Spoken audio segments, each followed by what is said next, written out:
Good morning, student. Welcome you. Now, in class 12th, this is first part. In this part, we are going to study about difference between internal and external source of recruitment.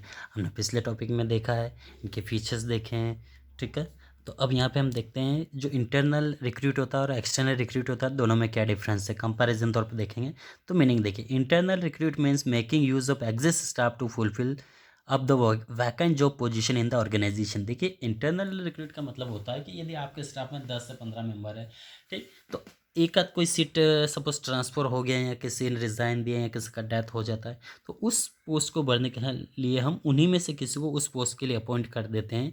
तो ये कहलाता है internal recruitment, मतलब बाहर से किसी को बुलाया नहीं जाता है। सपोज हमारे में स्टाफ में 15 मेंबर है, तो 15 में किसी एक का डेथ हो जाता है जो हायर पोस्ट पे है, तो वहाँ पे लोअर पोस्ट वाले को अपग्रेड कर दिया जाता है, प्रमोट कर दिया जाता है। तो ये कहलाता है इंटरनल रिक्रूट।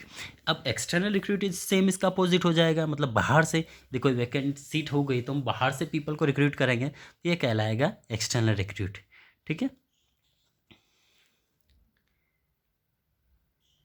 नेक्स्ट आता टाइम। देखिए, it is less time consuming, समय कम लगा क्योंकि इन 15 ही अपने पास चॉइस, उन्हें 14 रहेगा तो उनमें से ही एक चॉइस है, तो बहुत कम समय में हम इसको रिक्रूट कर देंगे। It is take a more time to consuming, बहुत समय लेता है, हमें एडवर्टाइज बनाना पड़ेगा, प्रोसीजर करना पड़ेगी उनको, ठीक है।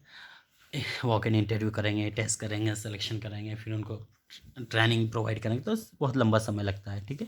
अब इकोनॉमी देखिए, the process is more economical, is does not involve any cost of searching external. So देखिए, इसमें जो इकोनॉमिक तौर पे ज़्यादा इफेक्ट नहीं होगा, इनके ज़्यादा पैसा खर्च नहीं होगा क्योंकि इनके पास ऑलरेडी मेंबर्स हैं, तो ना तो पैसा बिगड़ेगा ना समय बिगड़ेगा। अब यहाँ पे देखिए, this process is costly as vacancy have to be notify newspaper magazine, काफ़ी कॉस्टली होता है, वो प्रोसीजर होने में भी पैसा लगता है, समय भी लगता है, तो ये इकोनॉमिक तौर पे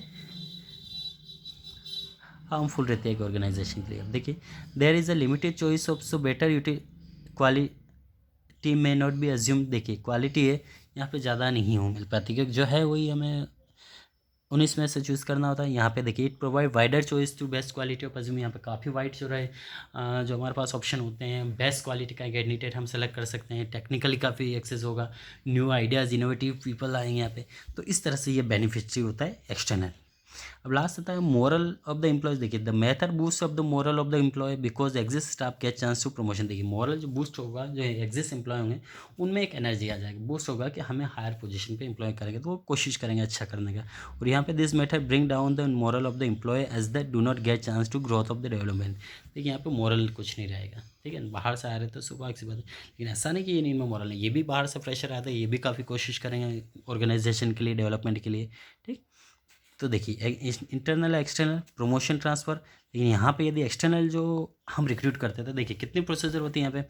कैजु ठीक है, देखिए एक तरह से हैं casual callers, employment exchange, campus recruit, labour contract, web publishing, direct recruit, advertising, placement and managing consult, recommendation from present employ and advertising television. इतने सारे प्रोसीजर होने के बाद ये एक्सटर्नल रिक्रूशन पूरा होता है। वहीं पे इंटरनल जो है काफ़ी शॉर्ट प्रोसीजर होती हैं।